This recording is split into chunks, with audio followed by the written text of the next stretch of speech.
making a tilt shift miniature image.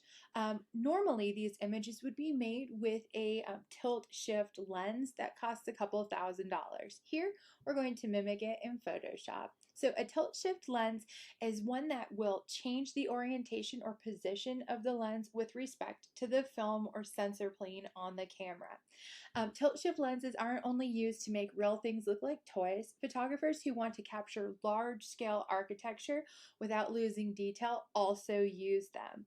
So, why does a tilt shift make things look small? Tilt shift lenses essentially rotate the focal plane of the image such that it only properly intersects with the sensor along one line, so one plane of focus, leaving the rest of the image pretty much out of focus. This also has the optical illusion, which makes things appear miniature. This is going to be nice and easy to demonstrate in this image here of the Colosseum. I also have another example and a bunch of instructions that we can follow along with. In this one, we're going to use quick mask mode. So clicking over to our image, I've already made a duplicate and labeled it tilt shift so I can turn off the other layers in this image.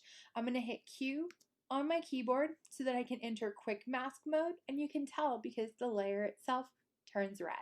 So we've switched into quick mask mode, and now we can pick what type of gradient. For certain images, you would want a radial or reflected gradient. For this one, let's try a little bit different gradient.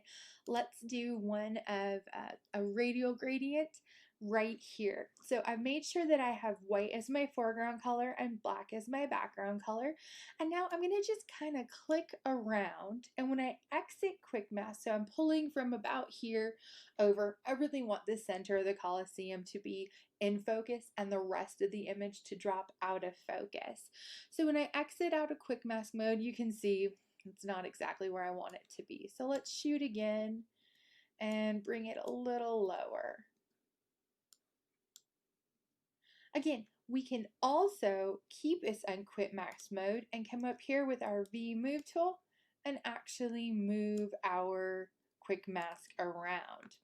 But I'd like to get it right the first time, so I'm going to pull across here, exit. I think I just need to have a shorter stroke. There we go. Perfect. So the next thing we're going to do is exit out of our quick mask mode and invert our selection. If we applied our layer with a blur filter right now, it would blur the inside instead of the outside. So Shift Command I, or you can go up to select invert. Now we get to have some fun. We've exited quick mask. We're down to applying the lens blur. So this is as if it were being blurred in camera. I'm going to go up to filter, blur, and go to lens blur. Now a whole new window opens up and we can get a preview of how much blur we want to add to keep this kind of fakey look but without making it seem too dramatic. I've got my radius set to 20, and you can see if I move it up it becomes very blurred. Right around 20 is a good place to be. You can change the rotation of where the lens is rotating from. And I have mine set right around 194. Here comes some fun stuff. We can play with the specular highlights. I've got these at 36. Check out what happens when I go up to 100. All of these little elements become bright little speckles. I think 36 might not be enough, but 100's too much. Let's pop it right in the middle at 62. You can also change the threshold around so that you have a different amount being emphasized, but don't worry, we're going to go back and still add some saturation and some contrast so that we can really make this image look like a tilt shift miniature. Once we're happy with the preview, I'm going to hit OK and deselect. Now here's the cool part. Since we made our own layer, we can always turn on and off the blur, but it has been applied to the image. So that's why it's great to be working on a labeled duplicate layer. Now let's adjust the color. We're going to go into our adjustment layers and go to hue and saturation and just bump up the saturation. This is one of the few times you're going to hear me say that. I'm normally not a fan of high saturation images. Let's turn it on and off. You could probably go a little further. Not bad. And now we're going to adjust the contrast by using a curves layer. Here we go.